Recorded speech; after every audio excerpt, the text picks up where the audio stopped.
Okay, as I was. Site of cellular reactions. Site of cellular reactions. This is where we take proteins and that are produced. What produce proteins? Ribosomes, right. And so proteins, we take them and we put them together, we modify them, or we combine them.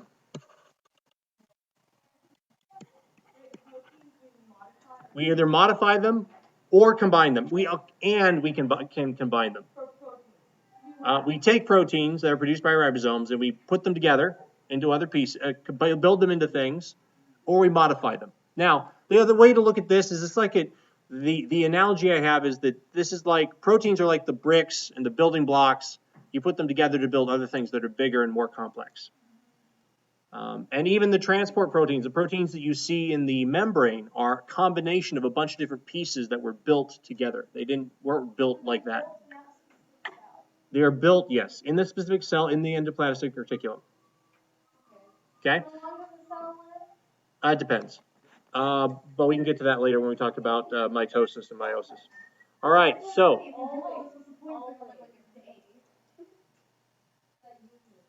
that the cell lives as long as it needs to. All right. I know. Back on task. This is the actual time is not something I want to talk about. Well, I'm going to give you the overview. I'm going to give you the rough sketch of the picture, and we're going to get once I get to stuff later on, you're going to tell me that I told you something wrong. But this is the rough sketch, so we know the outlines of our picture. Okay. Now, site of cellular reactions such as modifying and combining proteins. Now, it is made of a folded membrane. You will need to know which of the organelles have folded membranes. Okay? This is one of them. We'll get to the others later. Yes, this one we're talking about right now. Yes, Annalise. Both. The only difference between rough and smooth. Is there rough and one smooth? Right. What's rough about it? There's more stuff in it. No. What's the yellow word that's below the rough diagram? Ribosome. Right. And so the rough has ribosomes attached to the outside or around the outside of the endoplasmic reticulum. So it has ribosomes kind of floating around right at the surface of it. It looks rough. And so they named it rough endoplasmic reticulum. The smooth does not have those ribosomes attached to the outside edge. Yeah, everything I'm telling you is on the test. Well, not the word "the," but whatever. That's not the point. All right.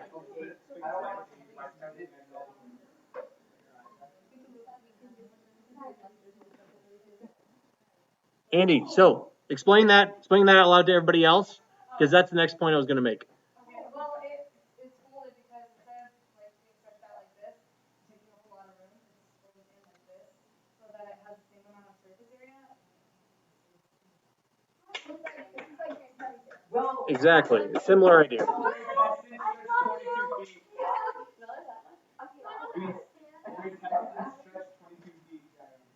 Right.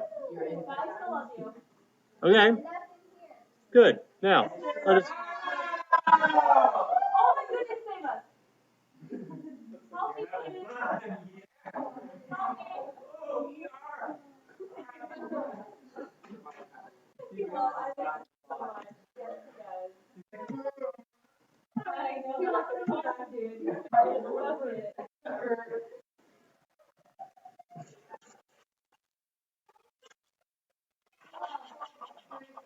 All right. So, the rough ER, once again, is covered in ribosomes, and it is where we synthesize protein.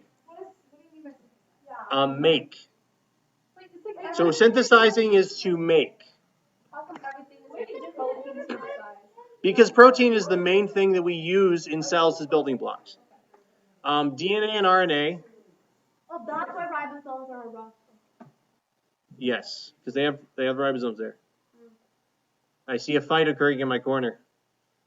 Let us continue, ladies and gentlemen. I know what's going on. I'm aware of the conversation. Protein synthesis. I know. Synthesis means to To make. And proteins are the main building blocks. We also have, what are the other biomolecules we talked about in the last chapter? Lipids, carbohydrates. Hydrogen. It's not a biomolecule. Cholesterol. Cholesterol is one of the lipids. Carbohydrates, proteins. The other one is nucleic acids. Oh, yeah. Nucleic acids are the DNA and RNA. They're the thing that are the templates that we use. Proteins are the building blocks for all the other structures in the cell. Carbohydrates are used as building blocks, but are not nearly as common as proteins for building blocks. And then we have the other one, lipids, which are used like cholesterol in the plasma membrane to keep it loose and not stuck together. And it's used other places in the cells for special purposes. Hopefully we'll get to those when we talk about the specific purposes that each part of the cell has, but we'll talk about that later. I just want to introduce the pieces now. Yes? Okay. Yes. No. Well, yes, they're, huh? Oh, good. All right. They are lipids. But they're built into a phospholipid. So they have a phosphorus group and lipids. So therefore, they're kind of a combination of both. All right. Now, smooth ER is where we produce lipids and store things. Store lipids or just store anything? I think it's primarily lipid storage. I'd have to look that up. It says I wrote down that it makes and stores lipids and steroid hormones. Yeah, so it's storage of lipids, definitely. Maybe storage of proteins too, but I don't think so. But I'll see if I can find that out. I'll find that out. So, no, that's fine. Steroid hormones are lipids. Steroid hormones are lipids. So this is where we produce lipids. So if I ask you a question, where in the cell do we produce proteins? You would tell me ribosomes, okay? If I ask where are these ribosomes attached to the rough or endoplasmic reticulum. Now if I say where are lipids produced in the cell, say the smooth ER. Oh, because the production. Because that's where in the cell they're produced. Lipids and cholesterol? Yes, cholesterol is a lipid. So therefore, cholesterol is included in production of lipids. All right. So if we look at our diagram here, here's our ribosomes again, right? They're scattered throughout the cytoplasm. And they're attached to the rough endoplasmic reticulum. Notice, here's a depiction of the smooth endoplasmic reticulum. It's back in behind the other pieces, and it does not have ribosomes on it. What other one do I need to talk about here? Here's another picture of the rough. Notice these rough endoplasmic reticulum are generally clustered around the nucleus, roughly. But they're going to have this shape that is kind of like a bunch of canyons or something. Kirpa. In the book, it says the smooth ER is involved in numerous biomolecules. It includes the production and storage of lipids. Okay, so we'll do storage of lipids. We're not going to say about storage of proteins because apparently it's not indicating that. So yes. So production and storage of lipids is what we have for the smooth endoplasmic reticulum. Yes, Andy? On the test, are we going to have this exact diagram? It's a similar one. Is it going to be more, like, It's less detailed. is it going to be easier to understand though? Hopefully. It's not colored. Okay, because I walk around, I can't figure this out at all. I don't know what's going on. I will try to make sure that the picture on there is clear. If it is not, then I'll produce an electronic copy or something that's colored as best I can. All right. So the next one is the Golgi apparatus. Nathan, refocus. The Golgi apparatus. Does it have a folded membrane? It has a folded membrane. Folded, yes, Vivian.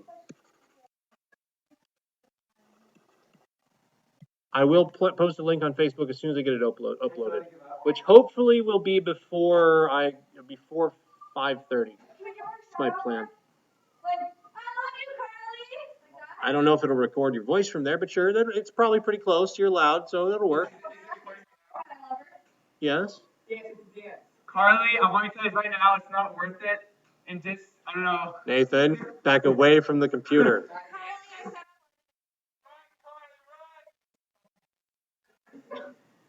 And Reese is lazy. I don't know. I mean, we could be turn into a bully. I can turn into a bully if you want. All right, folded membrane. Run away, Reese, run! Although I think you'd take me on pretty easily. All right. So, Golgi sorts proteins. It sorts proteins and then packages them into vesicles. Vesicles are the packages it puts them into. Vesicles are like, oops, I do not want to write that. Yep. Yep, so vesicles, LES, are like boxes. They're what you put stuff in, and then it ships them off to other parts of the cell and out of the cell. It's like UPS, right. And so if you look at this diagram on the bottom, you look in here, you'll see little white dots. I don't see that. Mine's blind. Well, then move closer to the picture. I see dots. All right. So the white dots are the vesicles. Okay. They are both within the Golgi as well as they come out of the side of the Golgi and kind of work their way across the cell to other parts of the cell as well as out of the cell. Okay. So that's how the Golgi works. They are made out of flattened sacs of tubular membranes. You can also have vesicles that are very large, depending on the actual size of the. It could be. I mean, these lumps, these like chunks, they kind of come in and fuse with the rest of it and defuse, and so there's kind of this process of no. So sacs of tubular membranes. So these are tubular membranes. You see the way the picture shows? Yeah. And they are sacs because they are like, they collect stuff in each layer. Right. The little balls inside are the ones that were specifically the vesicles. These ones on the outside are actually just parts that have come off the edge and will probably reform with it eventually. Huh? The little dots? The tiny dots inside are vesicles. Yes. All right. So here's the Golgi.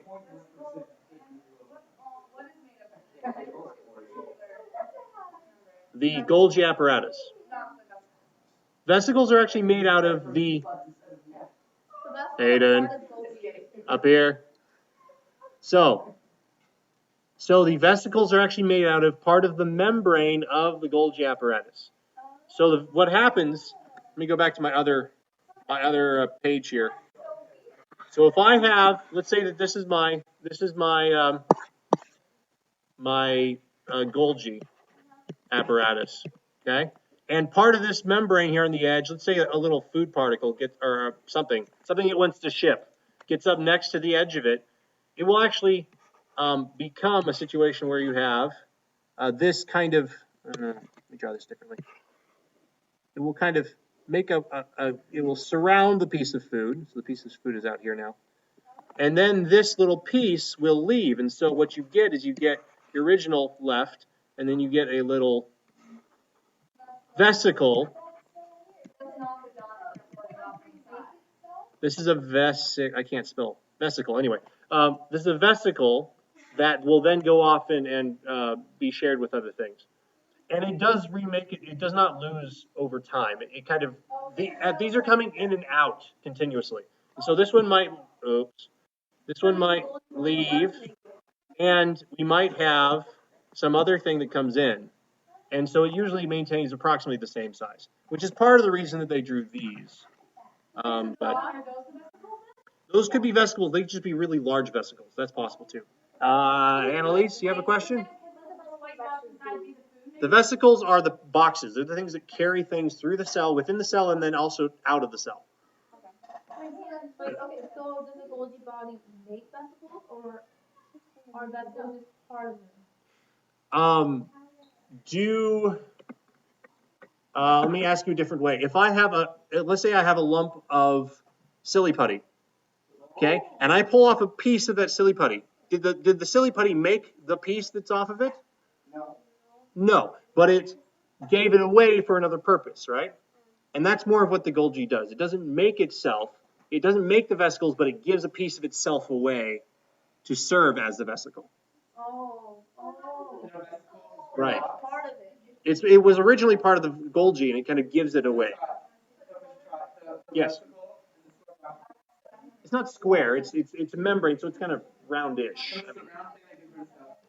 Yes. Yeah.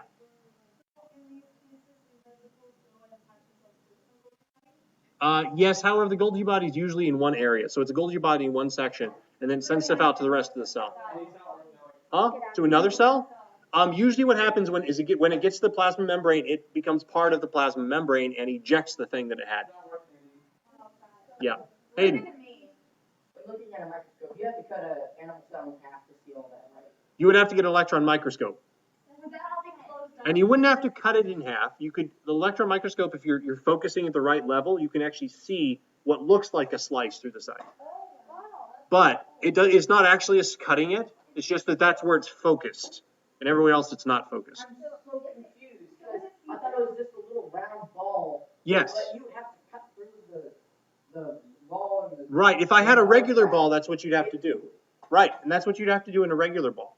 But if you're doing a light microscope or electron microscope, what happens with that is you can focus the position, like on your binocs, right? You have to adjust the binocs so it's at the focal point, so it's adjusted so you can see the bird clearly, right? But if you move defocus your binocs either past or closer than the bird, then you can't see the bird, right? It's the same idea here. If we focus our microscope so that it's in the middle of the cell, we'll see what's in the middle of the cell, and everything else will be blurry. So therefore, it is semi see-through. It's vaguely see-through. Yes, it's not purely clearly clear, but it's pretty close. Yes.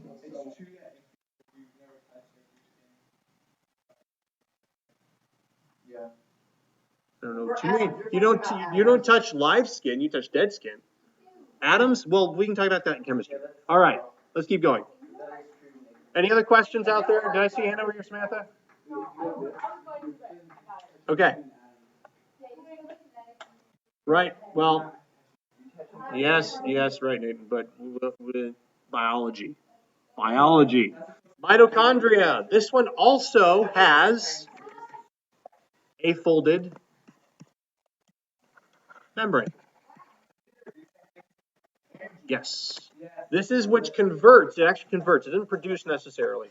It converts sugar, which our cells can't use, into ATP, which our cells can use. And we'll talk about ATP later and how it's used once we get to metabolism. It changes sugar into ATP. What's ATP? ATP is the chemical that is used for that. It is called adenosine triphosphate. Nope. You don't need to know about it. We will talk about it once we get to metabolism. Moving on. Now, it has a double membrane. And notice, if you look at it here, it has a lot of surface area because it's got all these kind of like pieces that stick out. So it has lots of surface area. I don't know. All right. So, and the number of them depends on its function and the energy requirements. So, what kind of cell would you expect to need a lot of ATP? Muscles. Yes, muscles need piles of ATP because they need piles of energy, right? And sugar is just converted in the mitochondria into another type of cell. Brain cells also need a lot of ATP. So you'll expect to see a lot of mitochondria in brain cells, in muscle cells, okay, and in several things like that. So that's the kind of thing that the kind of place you expect to see a lot of these is where you need a lot of energy.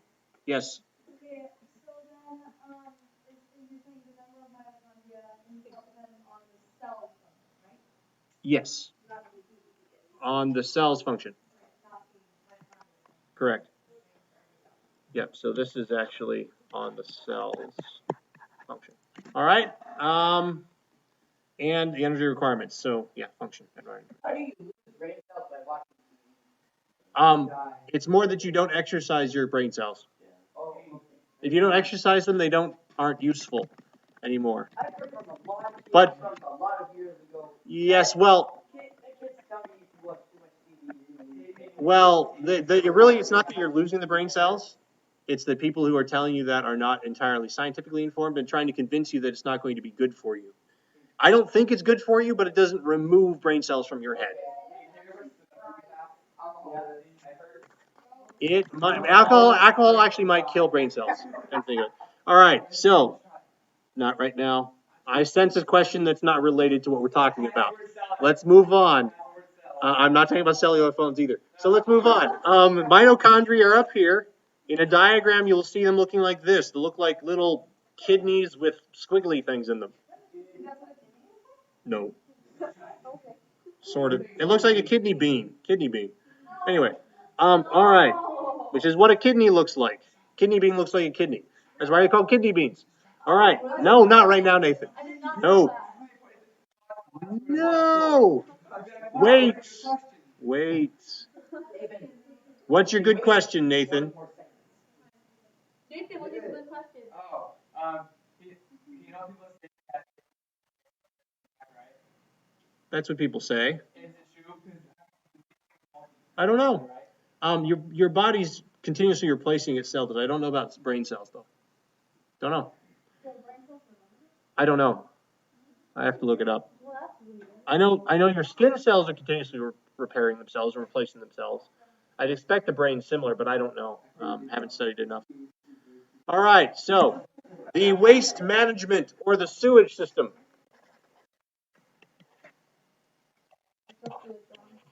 Sewage. The lysosomes. These contain enzymes. What were enzymes again? We studied these Things that break down. Yes. They are a type of biomolecule that breaks things down. They're usually proteins. These are proteins that, well, digest waste. They break things down. They're proteins that digest waste, that break things down, oral organelles, food particles, bacteria, viruses. They're the one that goes around and attacks everything. It says, okay, this isn't supposed to be here. This is old. That's trash. It's like the waste collectors and the sanitation workers. So these enzymes though are pretty dangerous. They'll eat through anything. It's like having a person carrying around a beaker of acid. We want the acid to stay in the beaker and not spread itself all over the place and touch people. Annalise, you have questions? I would think. This does not have a folded membrane.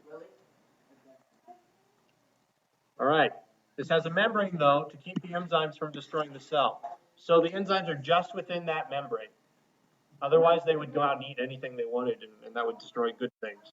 Wait, that's a different protein than the other proteins, right? It is a protein that's made like those, but it is housed in a higher concentration in these lysosomes.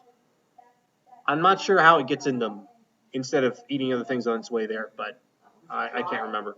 So lysosomes are generally shown as these little circles. That blue thing. Hold on. Let me finish. Lysosome are these round things. You'll also see them drawn as kind of just these spheres that are open, that have nothing inside of them. Because you can't see the things because they're all molecules, and so they're so small we can't see them. So this is kind of an open sphere. Huh? Where are they in the cell? They're scattered throughout the cytoplasm. I think these little dots right here. They're not the tiny dots. They are these round blue things. In this case, they're not really blue. These colors are added so we can tell the difference between things. We add color because it helps us see. So if it breaks the enzyme, It would kill the cell. It would kill that cell. It may not kill you. I mean, there are lots of cells in the body, but it might kill you. Yes, Reese, you had a comment. Vivian has a story about this cell. This is very interesting. Vivian, you have a story? Yeah. Will it help us? Will it help us learn the material? yeah, it'll help me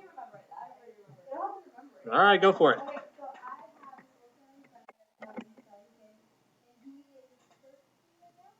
And when he was 8 years old, these enzymes got out of the lungs, whatever it's called, yes, and it got in his muscles and started eating away his muscles and his toes, and it reached his head by now and he's in that.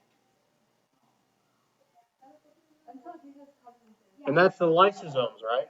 The enzymes that are in the lysosomes. I believe it. That kind of thing can happen. Yes. The enzymes are generally they're present throughout. However, the digestive enzymes, the ones that eat things, are just in the lysosomes. So the only harmful ones. Yeah.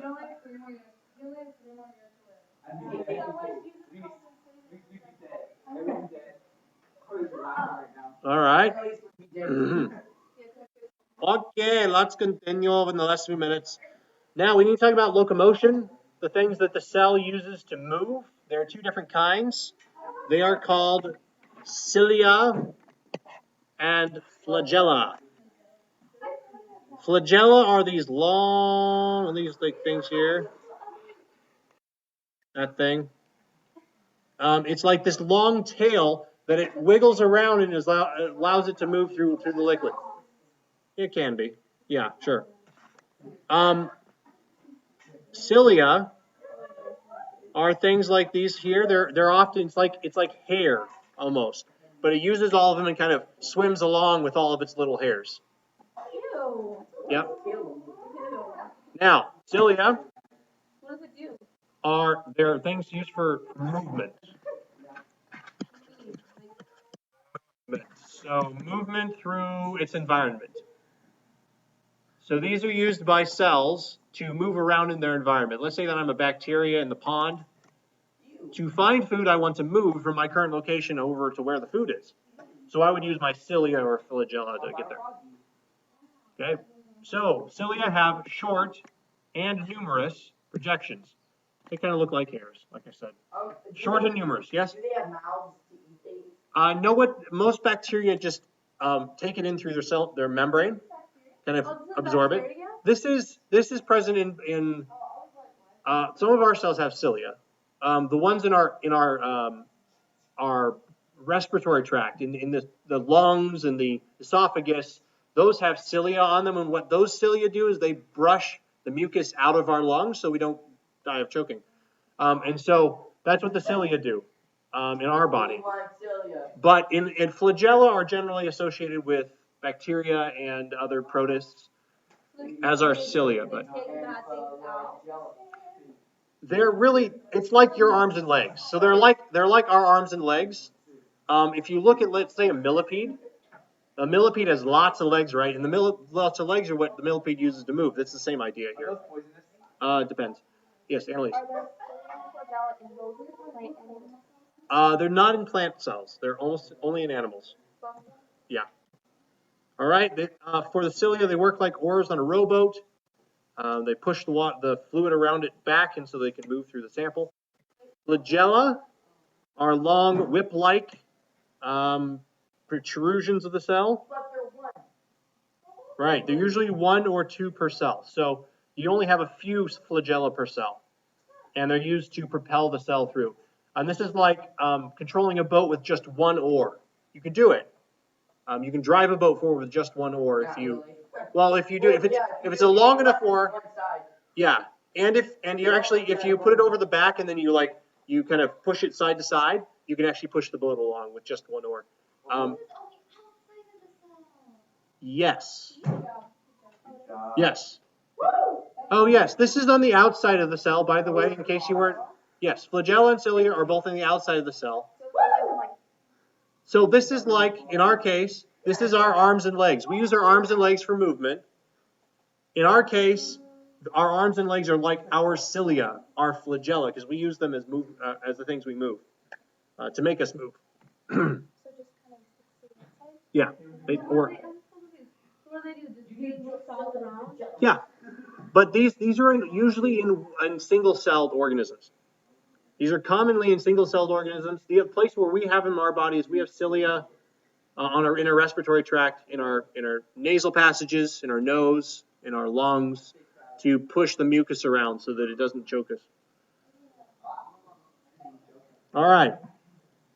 You look at the diagram, Nathan. Am I losing focus? Reese, are you with us? So, man, Kind of. Oh dear. this picture don't do it. Cilia. Okay, cilia are all these little furry things around the outside of the cell. These are usually present in single-celled organisms. Yes, which is exactly what I said. So good. It means it's getting through your head even if you're not listening to me. All right. The flagella is these. There are no flagella in this picture. Yeah, the cilia in this case. Flagella would be a long piece that would be much larger than the cell. Or at least because they can't draw everything in one. This is the flagella picture. So this is flagella in that picture. The other picture doesn't have one because, well, they can't put everything in it apparently. Yes.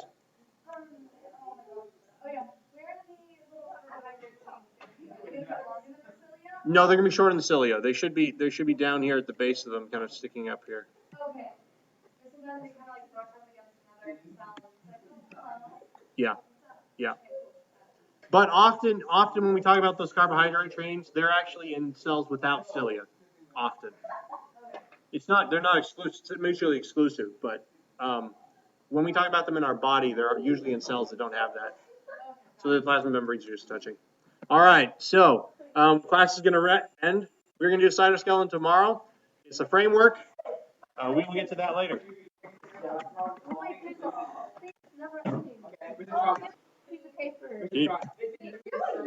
Yes, sir. If you want. Wait, you're gonna be in a weird place tomorrow at 10 a.m.